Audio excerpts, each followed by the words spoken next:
Puji nama Tuhan, kita sudah memuliakan Tuhan kiranya apa yang sudah kita lakukan berkenan di Tuhan, dan setiap tujuan kita memberikan jiwa harum di hadapan dan menyenangkan hatinya dan memberkati setiap kita yang melakukan dengan tulus di hadapan Tuhan Bapa. Puji nama Tuhan, saya ingin juga menyelamatkan kita yang ada di luar sana. Salam Indonesia, salam Nusantara, salam sampai Merauke. Ya, dari apa? Dari Sabang sampai Merauke, dari Miangas sampai Pulau Rote. Ya, puji nama Tuhan.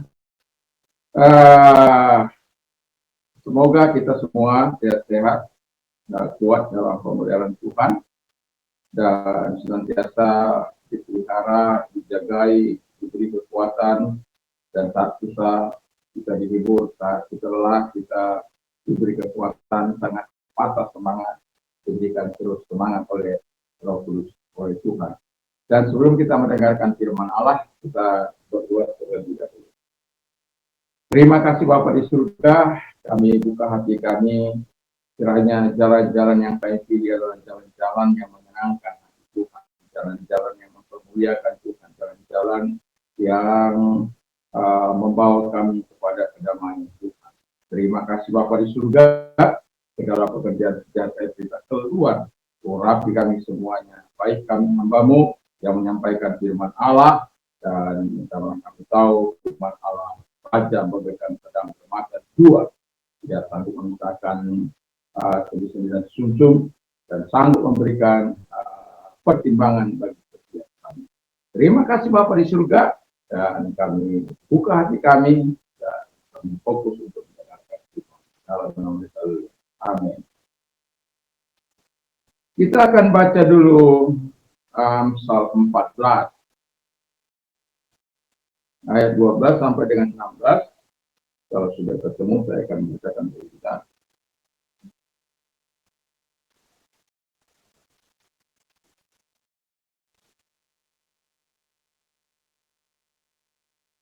Amsal 14 ayat 12 sampai dengan 16, demikian bunyi firman Allah. Ada jalan yang disangka orang lurus, tapi ujungnya menuju maut. Di dalam tertawa pun hati dapat terlana, dan kesukaan dapat berakhir dengan kedukaan. Orang yang murtad hatinya menjadi kenyang dengan jalannya, dan orang yang baik dengan apa yang ada padanya. Orang yang tak berpengalaman percaya kepada setiap perkataan, tetapi orang bijak memperhatikan langkahnya. Orang bijak berhati-hati dan menjauhi kejahatan, tetapi orang bebal melampiaskan nafsunya dan merasa aman. 17 yang satu ayat lagi. Tiap lekas naik darah berlaku bodoh, tapi orang yang bijaksana bersabar. Puji nama Tuhan. Ada pepatah mengatakan banyak jalan menuju Roma. Jadi untuk menuju ke tempat ini ada banyak jalan, ya, ada banyak gang. Saya sudah menjalani gang-gang di kampung saya ini, ya, dari sudut gang yang satu ke sudut gang yang lain. Dan ada banyak jalan menuju ke tempat ini, sebagaimana ada banyak jalan menuju Roma. Tetapi dalam menuju kepada Allah tidak banyak jalan. Dan itulah yang kita akan dengarkan, dan kita akan tema kita, jalan manakah yang hendak Anda pilih? Jadi saya mengatakan hidup itu adalah pilihan. Kita bisa memilih untuk malas, kita bisa memilih untuk rajin. Kita bisa memilih untuk punya semangat, kita juga bisa pilih jalan untuk hal yang tidak bagus. Orang suka kalau berbicara soal kebersihan, tapi tidak banyak orang menjadi pelaku. Saya melihat dari kampung ke kampung, ya, berjualan makanan, tapi tempatnya kotor. Ada tai sapi di situ, ada kotoran kuda di situ.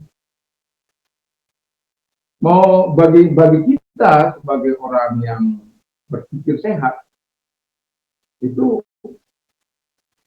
akan menggugah selera kita. Yang tadinya mungkin nikmat, tidak lagi menjadi nikmat. Saya kasihan juga di gang sebelah saya sana. Setiap hari sampah itu dibuang. Tapi ada saja membuang sampah itu ke sebelah rumah seseorang. Dia harus bakar itu tiap hari. Tiap hari dia harus membakar. Saya bilang, pasang aja CCTV supaya kelihatan gitu. Terlalu orang. Bukan satu dua orang. Bukan itu bukan tempat sampah. Nah, Alkitab katakan jalan orang bodoh atau jalan orang bijak. Kita mau memilih jalan orang bodoh atau jalan orang bijak. Orang bodoh tidak peduli dengan kesusahan orang lain. Orang bodoh tidak memikirkan perasaan orang lain. Tapi orang bijak, dia akan senantiasa punya pikiran untuk tidak melukai orang lain. Tetapi ada banyak orang memilih jalan orang bodoh. Kenapa saya katakan banyak orang memilih jalan orang bodoh? Satu contoh,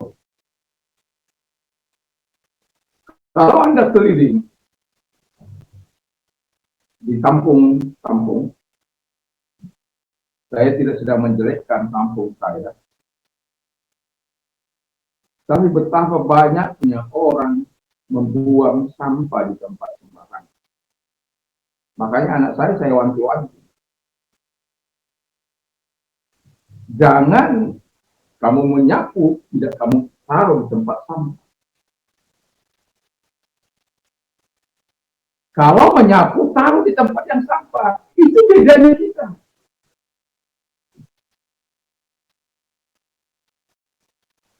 Jangan biarkan sampah itu masuk ke tempat area orang lain.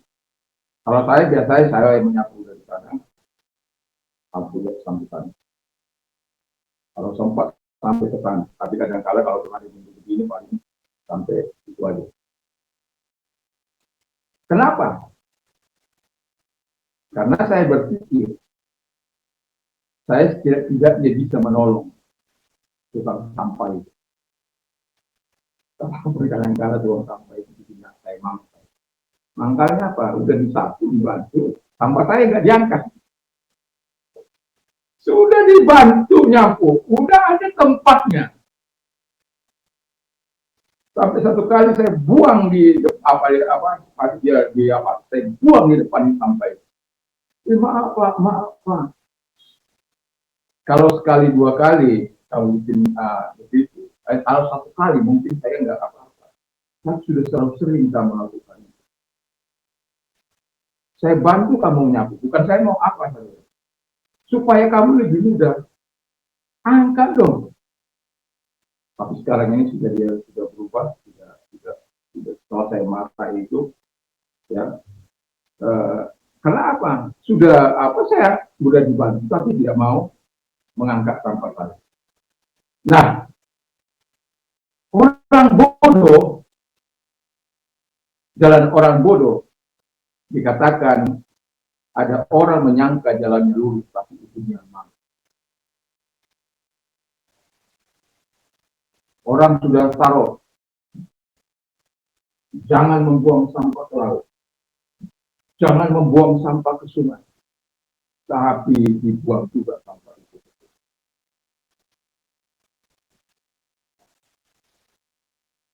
Apa yang terjadi? Memilih jalan orang. Nanti kalau terjadi banjir, yang disalahkan siapa? Pemerintah. Pemerintah tidak mengorek parit.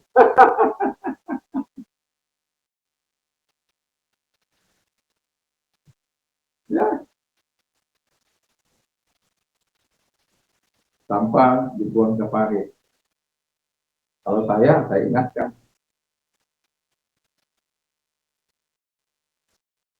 kali 2 kali, 3 kali, saya biarkan. Sampai pada akhirnya setelah terjadi kebanjiran, masalah. Tapi saya juga nggak sanggup juga, karena saya juga kena imbasnya gitu. Dan pada akhirnya saya juga itu, saya parit masuk lubang itu saya bersihkan, dan pada akhirnya lancar sampai sekarang. Dan sejak itu saya bilang jangan buang sampah. Memang kalau musim kemarau tidak ada dampaknya, tapi kalau musim hujan dan sekarang tidak lagi dibuang sampah itu. Nah, marilah kita memilih jalan orang bijak dengan menghargai orang lain, dengan melakukan apa yang terbaik. Lakukan dari kita jalan orang bodoh. Jalan orang bodoh itu malah tidak tahu perasaan orang lain, mau mengubah orang sendiri, mau melakukan keinginannya sendiri. Jalan orang bijak itu penuh dengan penghargaan dan juga menghargai hal-hal yang baik.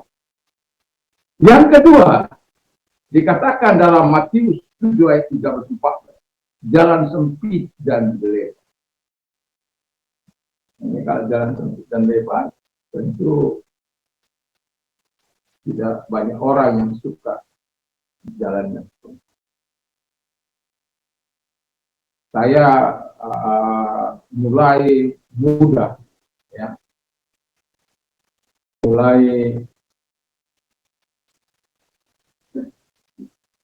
menjadi hamba Tuhan. Nggak pernah saya berpikir berada di jalan sempit. Kalaupun ada rumah saya di jalan sempit, itu karena perjudian, bukan karena main judi, bukan.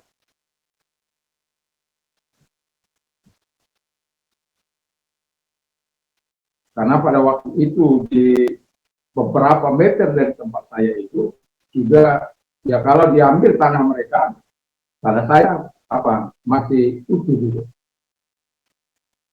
Tapi oleh karena sesuatu hal, akhirnya ganti rugi. Ya biasanya kan dulu kan ganti rugi, ada ganti rugi.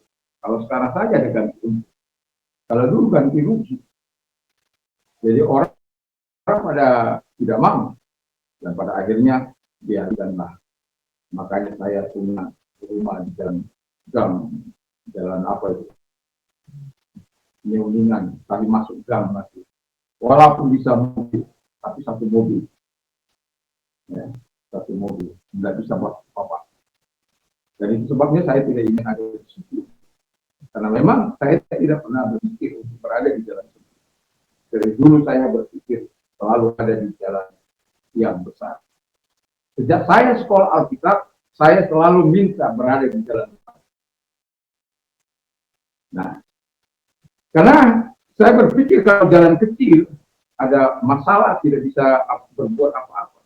Lihat aja kalau ada kebakaran di Jakarta, di jalan sempit, jadi mobil habis. Tapi kalau ada bisa, setidaknya bisa masuk mobil, masih bisa ditolong. Nah, Alkitab mengatakan kalau kita menghindari jalan yang sempit di jalan-jalan dunia ini, tapi untuk jalan Tuhan memang harus itu yang kita pilih. Coba kita akan titik dalam Matius 7 13 sampai 14.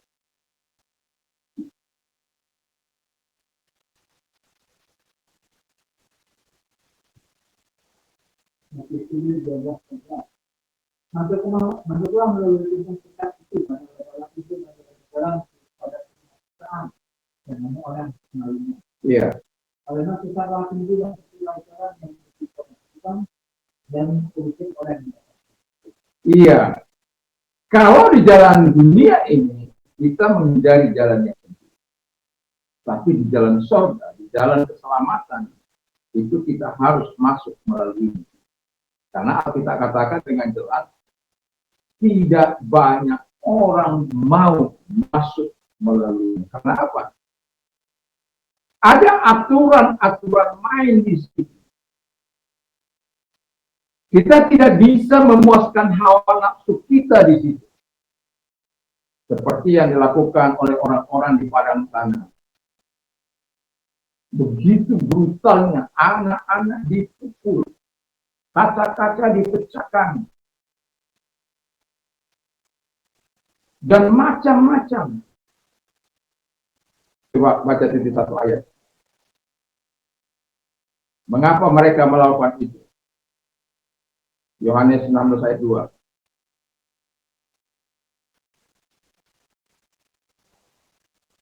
Yohanes 16 ayat 2. Kamu akan dikutukan, maka datang saatnya bahwa setiap orang yang kamu akan pasti. Terus kemudiannya. Mereka akan berbuat demikian karena mereka mengenal Bapa maupun Aku. Iya. Jadi mengapa orang melakukan kekerasan? Kita katakan karena mereka tidak mengenal Bapa maupun Anak.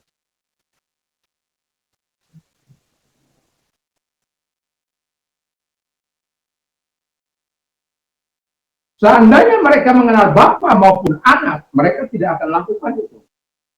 Karena Bapa mengatakan balas kejahatan dengan kebaikan. Jangan mengusik orang, jangan mengganggu orang. Jangan meresahkan. Itu ajaran firman Allah. Tapi mengapa banyak orang melakukan hal-hal yang seperti itu? Mengapa banyak orang rela merusak dan kemudian pada akhirnya sekarang ini yang di Padang juga sedang diurus dalam masuk penjara. Yang selamat ini mungkin aman-aman saja, baik-baik saja. Karena perlakuan hukum yang tidak tinggi. Tapi apapun, Alkitab sudah mengatakan bahwa mereka melakukan itu karena mereka tidak mengenal Bapa maupun Anak. Kalau mereka mengenal Bapa ataupun Anak, mereka tidak akan mengalami seperti itu. Dan bagi anak-anak Tuhan dikatakan oleh firman Allah, memang kamu harus mengalami aniaya. Memang kamu harus dikucilkan. Memang kamu mengalami masa-masa yang sulit. Itu sudah Yesus katakan kepada pengikut-pengikut. Dan kalau kita alami, bersyukurlah. Saya sudah pernah mengalami masa itu. Walaupun tidak sampai penganiayaan. Tapi berulang-ulang mengalami masa-masa penekanan. Bukan 1, 2, 3 kali. Tekanan demi tekanan.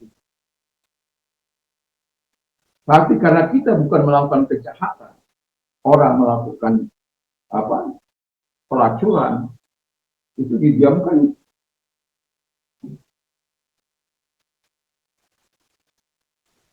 Tempat-tempat mabuk dibiarkan itu. Tapi anehnya orang-orang percaya, orang-orang Kristen yang mau beribadah dengan alasan SKB 2 menit. Tapi kadang-kadang mereka juga tidak mengerti SKB 2 menit itu mengatur untuk terjadi ibadah. Bukan mengatur orang beribadah. Karena Undang-Undang Konstitusi pasal 28, pasal 29, terutama ayat kedua, itu berulang-ulang dikatakan bahwa orang-orang bebas menjalankan syariat agama masing-masing. Tapi mengapa banyak orang melakukan kekerasan? Yaitu tadi.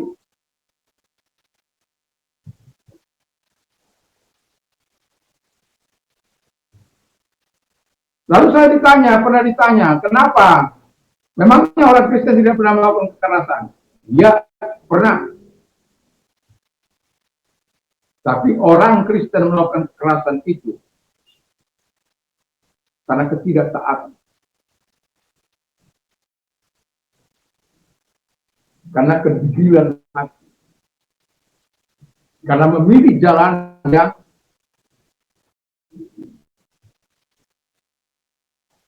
lebar, bukan memilih jalan yang belum pernah saya mendengar orang Kristen melakukan kekerasan. Hidup Yesus! Hidup Yesus! Belum pernah sejarahnya itu. Tapi bagaimana di pihak sana?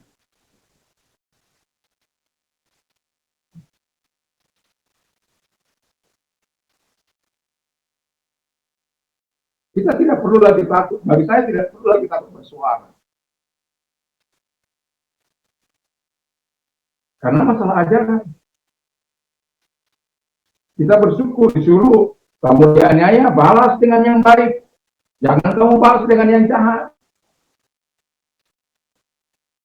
Mudah, enggak. Kalau kamu ditampar di kiri, mancing. Oh ini. Kiri, kasih yang kanan.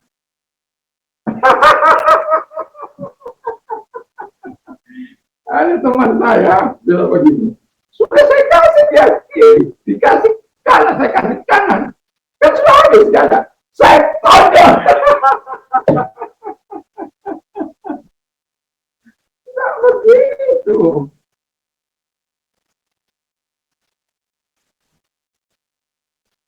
Kita melawan, bukan berarti kita melakukan kekerasan.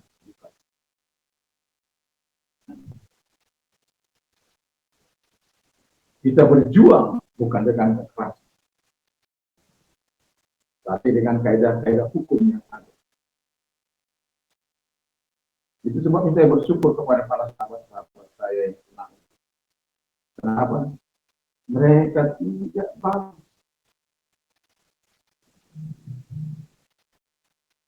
Mereka diam, 1000 bahasa.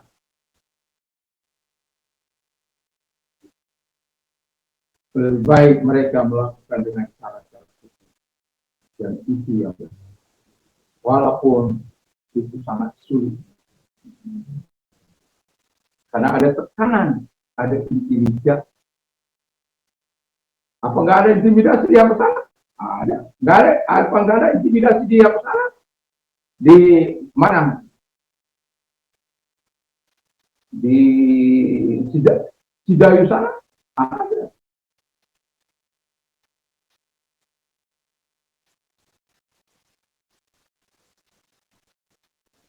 Terus ada lagi di mana itu?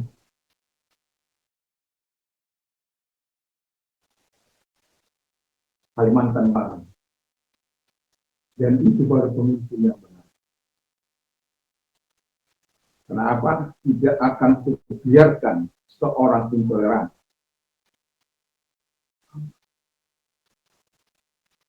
Orang intoleran itu mencari jalan-jalan, mencari jalan, mencari jalan yang tidak bisa. Tapi orang-orang benar selalu mencari jalan. Ada hukum yang ditetapkan, ada peraturan yang ditetapkan, ada firman yang ditetapkan, sehingga dia harus menjaga dirinya untuk tetap hidup sesuai dengan aturan. Kita hidup bukan menurut kita sendiri. Ketika kita sudah ada di dalam Kristus Yesus, kita bukan milik kita sendiri, tapi milik Tuhan. Coba.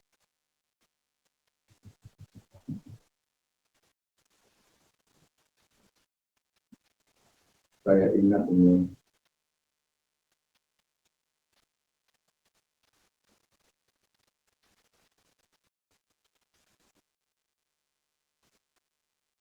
Baca sendiri. 2 Korintus 5 ayat 15 dan 17.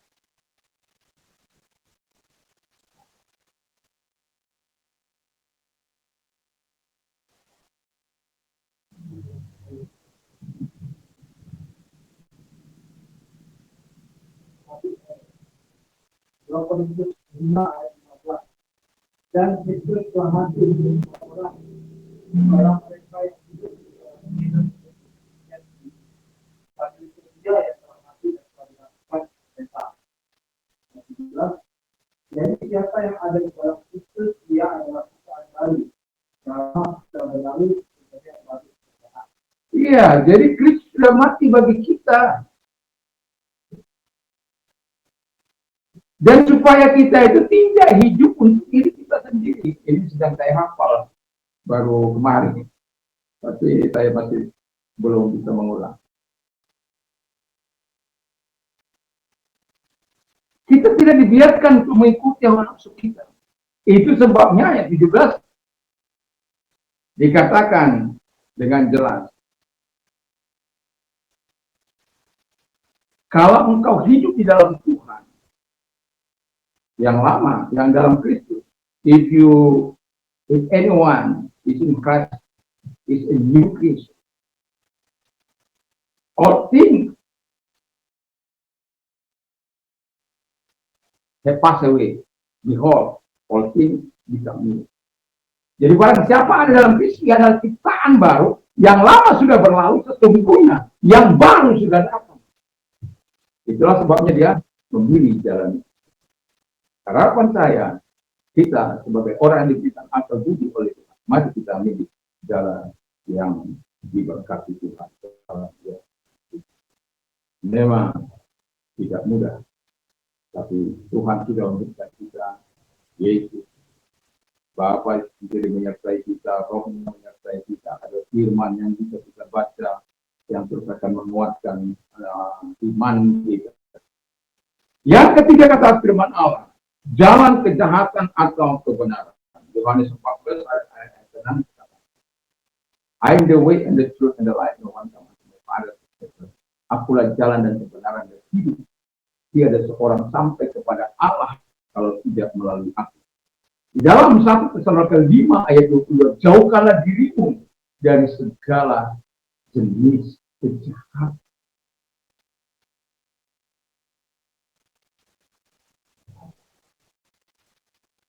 Dalam doa-doa pagi kami atau ketika kami berdoa katakan, perjuangan kami selalu ayat ini saya akan keluarkan. Perjuangan kami bukan melawan darah dan daging, tapi melawan pemerintah, penguasa, penghulu dunia dan roh jahat juga. Roh ini membuat orang jahat, membuat orang tidak tahu akur, membuat orang tidak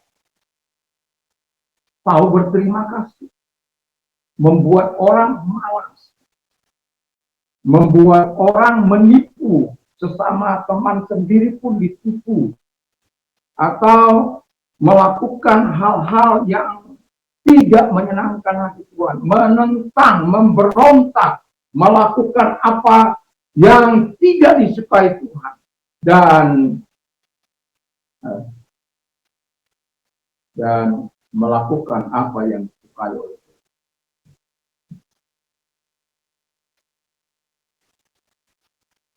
Itu dia. Dan itu sebabnya perjuangan kita bukan melawan darah dan daging, bukan dengan manusia, tapi manusia yang dikuasai oleh Tuhan. Oh enggak, saya enggak dikuasai oleh Tuhan.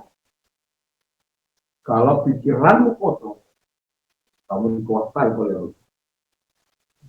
Kalau pikiranmu menyimpang dari jalan-jalan Tuhan, kamu dikuasai oleh Allah. Itu kata firman. Sadar atau tidak sadar, itu kata Tuhan. Dan itu sebabnya kita perlu terus mendekatkan diri kepada Tuhan dengan baik. Bukan hanya sekadar datang, tapi sungguh-sungguh dia itu mengubah. Kadang-kala kita miris di tengah-tengah situasi keadaan, ya, orang-orang percaya yang seharusnya menjadi teladan, menjadi berkat, tidak lagi menjadi teladan dan tidak lagi menjadi berkat. Kenapa? Melakukan apa yang tidak baik. diajak untuk melakukan apa yang baik, melawan, memberontak. Dan itu sebabnya ada banyak orang, kalau saya katakan kepada anak murid saya tentang HAM dan demokrasi, dan kadang-kadang manusia selalu mengagung-agungkan HAM. Memang harus.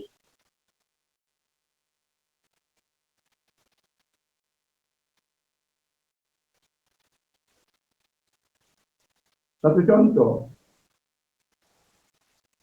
anak-anak membunuh masih di bawah umur. Perbuatan-perbuatan orang dewasa. Tapi hukum di Indonesia membatasi.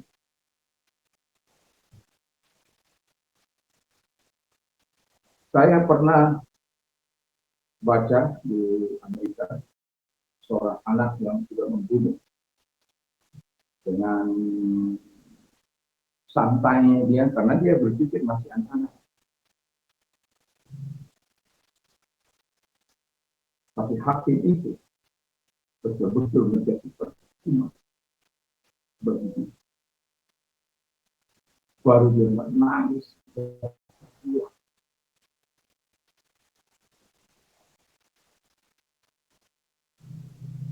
Gak ada kesempatan lagi untuk dia bisa keluar dari penjara itu. Gak ada pengampunan bagi dia. Dan dia harus sampai mati ada di situ.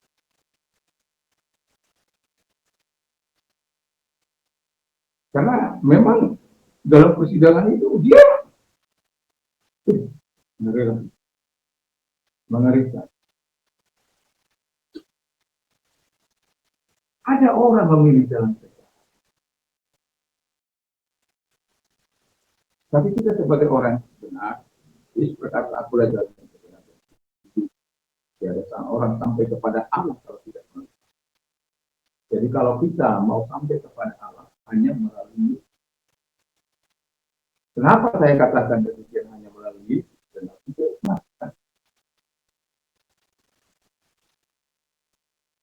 satu contoh. Anak istri saya tidak perlu bertanya-tanya ketika saya bawa ke kampung halaman saya. Tidak perlu mereka khawatir sampai atau tidak. Masih ingat suamiku ini, bapakku ini tidak kampung halaman.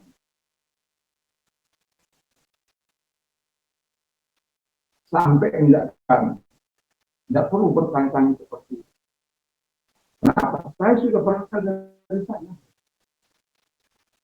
Tentu enggak akan pernah saya lupakan tempat kelahiran, tempat saya dibesarkan, tempat saya sekolah, tempat saya melakukan kegiatan-kegiatan di masa kecil sampai pada masa dewasa. Enggak mungkin akan pernah saya lupakan. Nah, Yesus, Alkitab katakan, dia turun dari surga, datang ke bumi ini. Dan kemudian berjanji, setelah dia naik, atau akan datang kembali untuk menjemput. Itu sebabnya kalau Yesus tidak dibangkitkan, Yesus tidak bangkit dari kematian, sia-sialah iman. Tapi karena Yesus bangkit, karena itu dia berkata, akulah jalan dan kebenaran dan hidup. Tiada seorang sampai kepada Allah kalau tidak melalui aku. Mari kita memilih jalan kebenaran. Mari kita pilih jalan yang baik, yang diberkati oleh Tuhan. Saya yakin dan percaya di tengah-tengah keadaan situasi hidup ini, kadang-kala ada keinginan memberontak.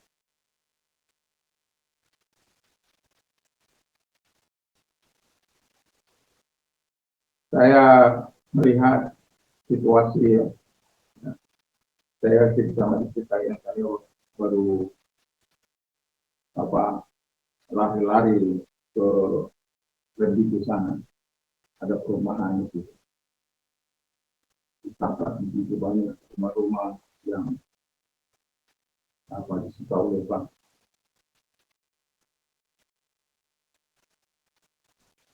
Ya itu memang kalau kita berurusan dengan bank, bukan berarti saya tidak pernah berurusan dengan bank, dan saya juga pernah mengalami kesulitan dengan bank. Tapi sebagai seorang yang tahu akan keadaan, saya datang ke bank. Saya kembali mutu dengan situasi kondisi saya.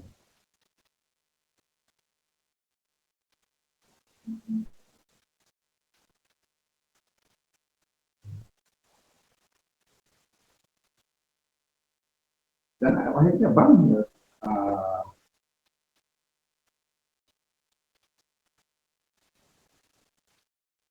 memberikan perpanjangan waktu. Dalam perpanjangan waktu saya bisa menyelesaikan.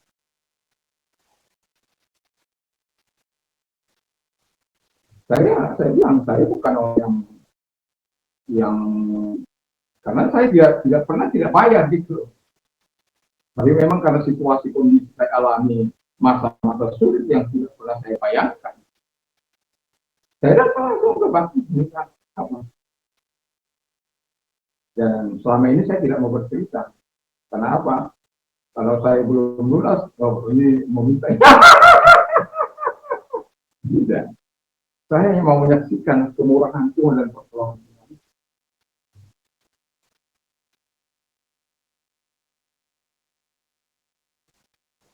Tapi kita harus berani datang.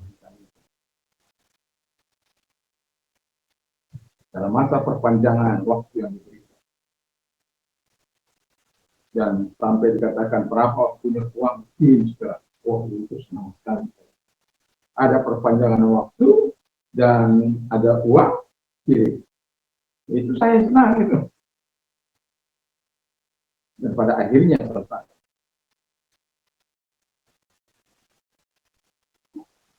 Ya, kita nggak pernah berpikir apa akan terjadi sesuatu masa-masa sulit yang kita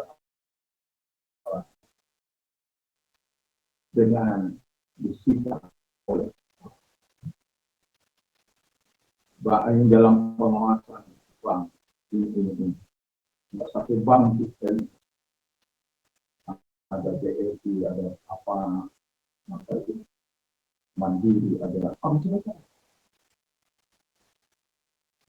Saya bilang besar-besarnya rumah ini.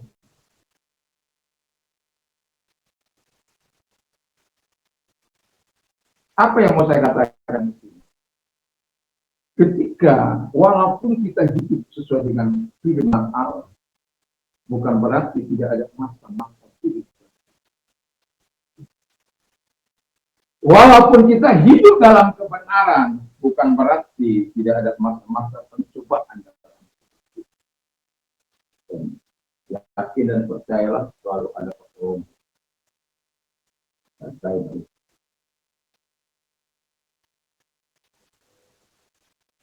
Dan itu sebabnya kita sebagai orang percaya, mari kita memilih jalan yang dikehendaki oleh.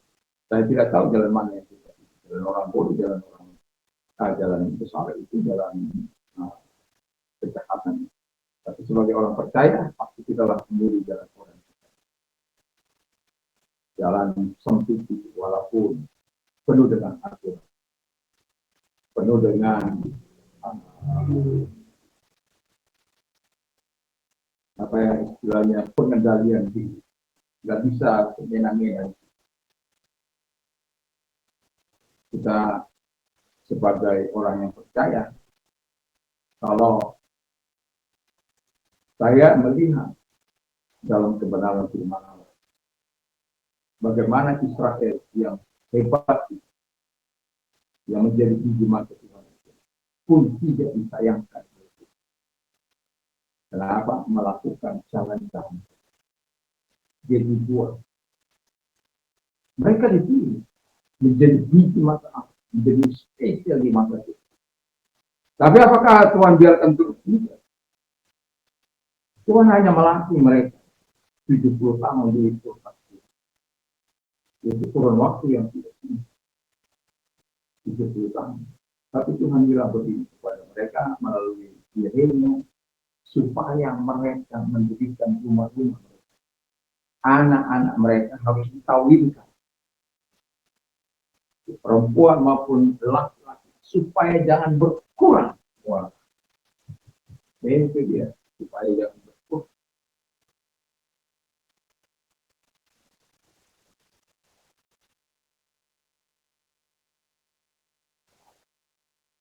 Dan setelah genap 70 tahun, pasti tidak katakan, aku akan kembali. Genap 70 tahun. Tadi yang dipakai untuk menghukum adalah Raja Nebukadnezar. Nebukadnezar juga dihantam ada oleh Raja Korea. Dan memang karena firman Allah demikian. Dan Korea dipakai Tuhan untuk memulangkan mereka. Begitu indahnya jalan Tuhan. Dia bisa merencanakan sebagaimana yang dia inginkan. Kita terbatas, tapi Tuhan tidak terbatas. Yang terakhir, jalan menuju surga atau neraka. Tentu kita tidak memilih jalan neraka. Kita tidak akan memilih. Karena di ayat 14 12 tadi ada orang menyangka jalan itu, tapi ujungnya itu. Ini yang perlu diketahui. Ada orang menyangka jalannya lurus, tapi ujungnya dan harus bisa mengintervensi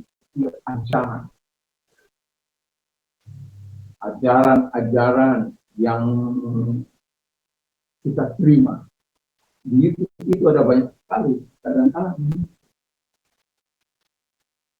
sekarang sudah boleh, ada banyak orang bilang aja itu boleh cerai. Ada lagi yang lebih ekstrim. Kalau cerai sini saya memberkati, tarik yang lain saya berkati. Lalu mau kita ikuti itu? Jangan lakukan. Makanya Yesus menyediakan pengampunan yang begitu luar biasa.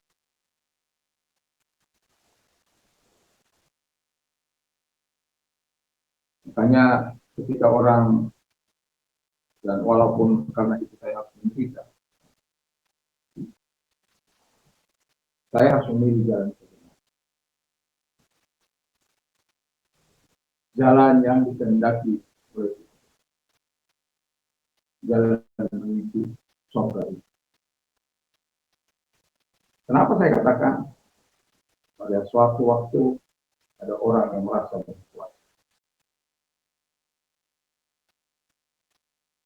yang bisa menentukan nasib saya di dalam pelayanan, karena dia punya uang, dia punya kekayaan yang itu. Saya ingat kejatuhan diri itu karena kemaksuran, karena kekayaan. Dan Tuhan mengampuni. Nah, lalu kemudian saya berjuang. Saya tidak mau memberkati. Saya tidak mau melakukan apa yang dibilang. Belum punya kuku, sudah memecahkan. Belum punya gigi, sudah memecahkan. Itu tidak akan pernah melekat kuat di benak saya. Tapi bukan untuk membenci. Kata-kata itu melekat kuat. Tapi saya bilang, saya tidak sedang melawan siapapun. Saya sedang melakukan apa yang dikehendaki oleh saya ini. Dan saya siap menanggung risiko. Apapun dari hasil keputusan saya. Dan pada akhirnya, saya dipecat. Itulah ujungnya. Makanya ketika mereka datang ke tempat saya, karena tidak ada alasan mereka bisa meminta saya sebenarnya. Makanya Ya, saya bilang hanya ada alasan dalam anggaran kita itu tetap itu karena melakukan ini. Dan itulah senjata mereka terakhir. Bayangkan sampai menghalalkan semua. Apakah saya nangis-nangis? Ya nangis-nangis di hadapan Tuhan, tapi tidak di hadapan mereka. Di hadapan Tuhan. Nah, waktu datang para pejabat-pejabat dari itu, saya hanya bilang, kalian yang mengajar saya untuk melakukan apa yang benar di mata Tuhan. Tapi saat ini kalian yang melanggar. Nanti saya katakan, kalian akan merasakan apa yang saya rasakan. Yang satu masuk penjara, yang satu dikudeta, pejabat-pejabat yang pernah datang kemarin, yang berpihak kepada orang hebat itu, datang, wah, sus.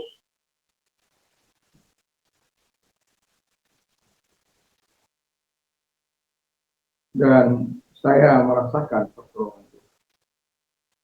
Dan mereka tidak bisa mengeluarkan saya. 7 kali saya dipecat. Sejarahnya dalam apa tidak ada 7 kali orang.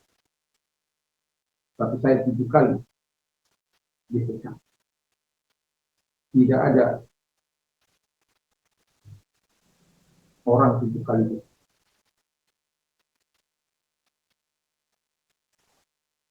Saya bilang, adakah anggaran dasar yang salah pelanggar? Adakah pemecatan dilakukan?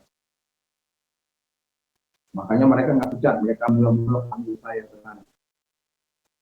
Dirawat, suruh pulang, disuruh apa? Pindah ke Jakarta. Enggak. Saya bilang, oke, saya waktu sudah mau pindah ke Jakarta. Tapi kemudian hari ini juga, wah, padahal saya butuh minggu. Dia alasannya saya berangkat. Tidak hari ini. Saya tarik kembali kata-kata saya dalam menangis. Saya tidak jadi. Karena apa? Dia membuat saya tidak bertanggung jawab. Saya perlu pahami dong. Apapun itu hasilnya. Saya perlu apa dong dengan mereka-mereka? Enggak perlu, kali kamu enggak apa-apa. Jadi kalian sudah. Silakan lakukan apa yang Anda lakukan. Tapi yang saya katakan itu, kalian akan mengalami masa-masa seperti ini. Yang sang satu, mas penjara, tadi dia perlukan bukan kasusnya. Yang lain dikudeta, sama seperti saya.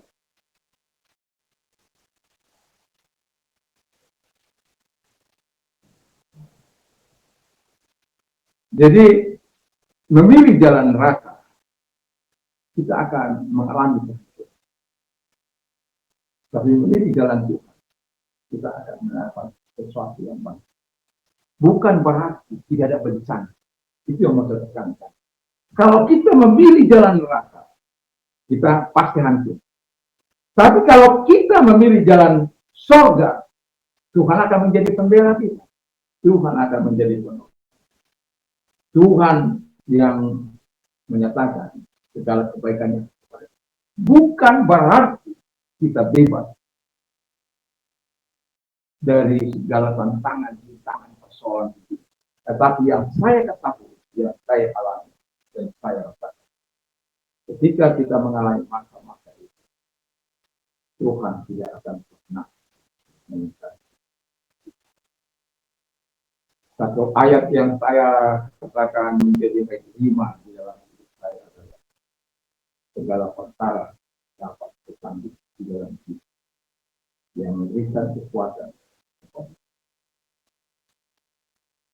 Di dalam Yesus kita dapat kita cakap karena jalan itu tidak akan membiarkan kita akan mengalami hidup. Jalan surga itu yang kita pilih jalan surga itu. Walaupun dia pemilih, dalam neraka itu juga. Tapi bagi mereka-mereka yang tidak tahu, milik jalan surga, dia tahu apa yang akan dia perbuat kepada dia orang. Sebagai ayat terakhir, kita baca Yeremia.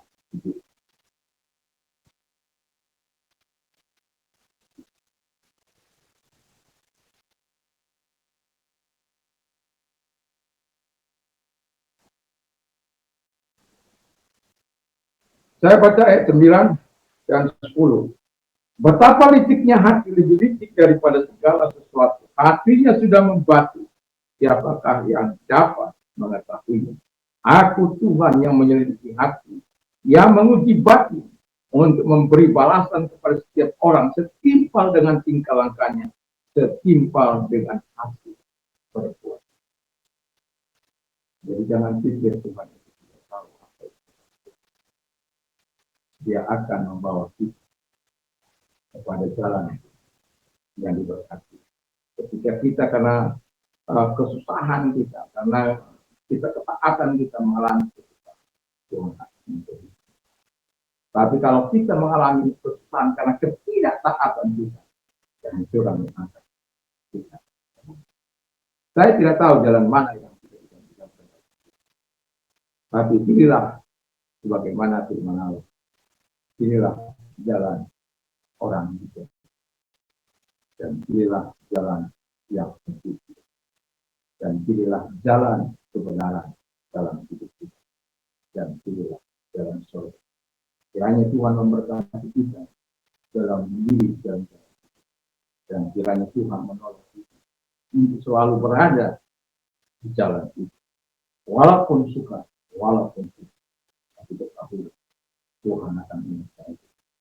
Kalau anaknya sendiri diberikan kepada kita, dia mati bagi kita, bagi dosa dan pelanggaran kita. Hanya untuk apa? Supaya di mana aku berada, kamu pun berada bersama-sama.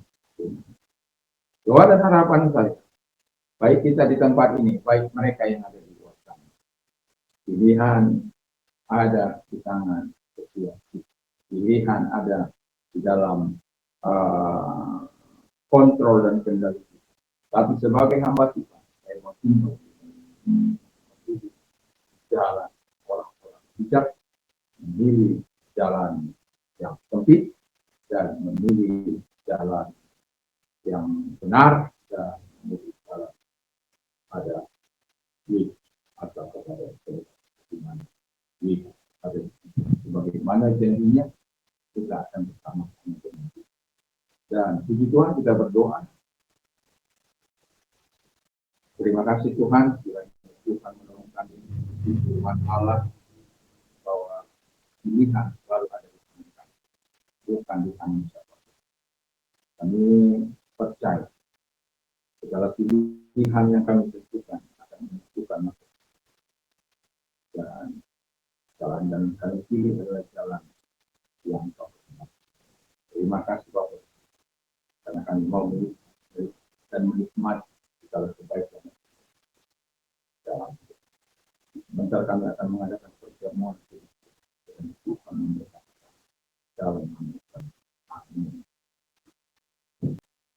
Buat segala apa yang sudah engkau lakukan dalam hidup kami, dan kami memilih jalan-jalan orang berhikmat itu, jalan orang bijaksana itu, jalan yang sempit yang menuju kepada tempat, dan juga Tuhan jalan kebenaran, bukan jalan orang-orang jahat.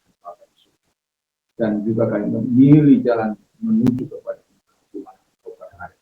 Terima kasih Bapa di surga, kami sungguh bersyukur, kami berterima kasih. Kiranya Tuhan yang Maha Besar akan terus memampukan kami umat-Mu, memampukan mereka juga yang mendengar di luar sana, Tuhan lepas melalui proses. Tuhan memberkati, Tuhan menyertakan segala kebaikan-Mu dan kesetiaan kepada kita, sehingga tidak ada pilihan kami pilihan yang sama, tapi pilihan yang selalu pilihan yang benar. Walaupun banyak menuju jalan ke Roma, tapi kami tahu hanya satu jalan menuju surga, karena Dia sudah berasal dari sana dan Dia pernah datang ke bumi ini dan kemudian kembali ke surga dan akan kembali lagi ke bumi ini untuk menjemputkan akan ada pertemuan di udara dan pertemuan di bumi bersama dengan Yesus. Terima kasih Bapa di surga, kami bersyukur, kami berterima kasih kepada Bapa di surga. Dalam nama Tuhan Yesus, kami tidak mau memilih jalan-jalan yang tepat, tapi kami memilih jalan-jalan yang kami berdoa bagi gerejamu, sehingga gerejamu tetap memilih jalan-jalan yang benar dan tidak konform dengan segala dosa dan kejahatan Bapa di surga dalam nama Tuhan Yesus. Dan biarkan setiap pribadi kami, setiap umatmu, setiap hamba-hambamu, setiap kami semuanya diberkati oleh Tuhan. Jadi orang-orang yang memilih jalan kebenaran dan para pemimpin bangsa kami ini. Kami bukan kurang banyak orang-orang hebat di bangsa kami ini. Kami banyak Tuhan, orang-orang hebat di bangsa kami. Tapi hanya sedikit orang, segelintir orang yang punya integritas dan moral yang betul-betul takut akan Tuhan. Dan itulah sebabnya kami berdoa. Sehingga para pemimpin-pemimpin yang menduduki posisi-posisi yang baik. Kalau engkau mampu, Tuhan Bapa di surga, menjamah hati dari Koresi, Tuhan engkau juga mampu menjamah pemimpin bangsa kami. Dari presiden, para menteri, para pejabat, para dirjen, dan para gubernur di 3 perapaan gubernur di Indonesia. Dan para bupati, wali kota, semuanya Tuhan diberkati. Dan para kepala-kepala dinas dan lain sebagainya di kepolisian, apapun di mahkamah ataupun di badan pemerintahan di BUMN dan lain sebagainya. Betapa mirisnya kami melihat bangsa ini. Banyaknya pejabat-pejabat kami yang melakukan korupsi. Kami tahu Tuhan, di daerah kami juga ada. Dan masih ratusan yang bersih. Dan kami hanya berdoa, kiranya takut akan Tuhan itu memenuhi para pemimpin. Sehingga mereka betul-betul bertindak sebagaimana yang dilakukan oleh Bapak Dedi Mulyadi, Gubernur Jawa Barat Bapak di surga, atau gubernur-gubernur yang lain yang berjalan dengan dia Bapak di surga dalam melakukan terobosan-terobosan untuk membangun provinsi atau membangun daerah. Dan kami juga berdoa Tuhan, kiranya Tuhan Bapak di surga, mereka sungguh-sungguh melakukan apa yang baik dan benar di mata Tuhan. Dan sehingga mereka apabila turun, mereka tidak akan ditangkap oleh KPK, tetapi mereka akan bisa, orang-orang jujur tidak akan pernah takut menghadapi situasi dan apapun yang mereka lakukan Bapak di surga. Selama itu berjalan di dalam undang-undang dan peraturan dan takut akan Tuhan memimpin mereka, dan mereka akan selalu berdoa. Terima kasih Bapak di surga, dan gereja Tuhan kami doakan supaya gereja Tuhan dapat menyampaikan suara kenabiannya Bapak di surga, dan orang-orang percaya dapat menyampaikan kehidupan dalam perkataan maupun perbuatan, bukan hanya sekedar berkata-kata, tapi perbuatannya juga di tempat-tempat tersembunyi melakukan apa yang jahat di mata Tuhan Bapak di surga. Kami butuh orang-orang yang berkata ya, ya setiap tidak, ya tidak, karena selebihnya itu berasal dari sejahat. Dan kami berdoa supaya para pemimpin bangsa ini, baik pemimpin rohani, pemimpin agama, tokoh-tokoh pemuda, tokoh-tokoh masyarakat, pemerintah, semuanya Bapak di surga, sungguh kami memiliki hal yang menyenangkan hati Tuhan dalam kehidupan kami sebagai orang yang mempercayai adanya Tuhan. Apalagi kami sebagai orang percaya kepada Yesus Kristus yang memiliki kekuatan untuk menjaga kami dan memberikan kekuatan kepada kami untuk melakukan apa yang baik dan benar. Terima kasih Bapak di surga, umatmu apapun pekerjaan mereka dipelihara, dijagai, dan keluar masuk mereka diberkati, dan Tuhan tolong, dan mereka yang keluar masuk mereka diberkati, anak-anak mereka diberkati Bapak di surga. Terima kasih, dan kami juga berdoa supaya Tuhan memberkati juga para pendengar kami yang ada di luar sana, kiranya Tuhan menolong mereka memberkati mereka, usaha mereka, pekerjaan mereka. Kami tahu kami sedang mengalami masa-masa sulit, tapi kami percaya bahwa Tuhan akan terus memelihara orang-orang benar. Ketika kami mengalami kesulitan, biarlah kami datang kepada Tuhan. Selalu ada jalan yang Tuhan pakai untuk memberkati, menolong setiap kami orang-orang percaya. Terima kasih Bapa di surga, kami berdoa supaya Tuhan menolong setiap usaha anak-anak-Mu. Dan kami juga berdoa buat anak bangsa, dari Sabang sampai Merauke, dari Nyangan sampai Tuhan memberkati, dan khususnya para pemerintah kami, sehingga mereka bijak untuk bisa mengeluarkan anggaran, melakukan terobosan-terobosan yang baik Bapak di surga dalam membuka lapangan-lapangan pekerjaan di tengah-tengah masyarakat saat ini Bapak di surga yang sedang kelimpungan dengan situasi dan kondisi yang dialami. Tapi kami yakin dan percaya kepada-Mu, Tuhan, roh hikmat akan datang kepada para pemimpin kami, sehingga mereka melakukan yang baik dan benar. Terima kasih, kami sungguh bersyukur, kami berterima kasih di dalam nama Tuhan Yesus. Kami akan kembali ke rumah kami masing-masing, tibakan kami dengan satu berkat Tuhan menyertai kami. Sekarang pulanglah dengan membawa damai sejahtera oleh Tuhan Yesus Kristus. Kecintaan Bapa dan surga, persekutuan kuat kuasa Roh Kudus menyertai mulai saat ini sampai masa dalam nama Tuhan. Amin.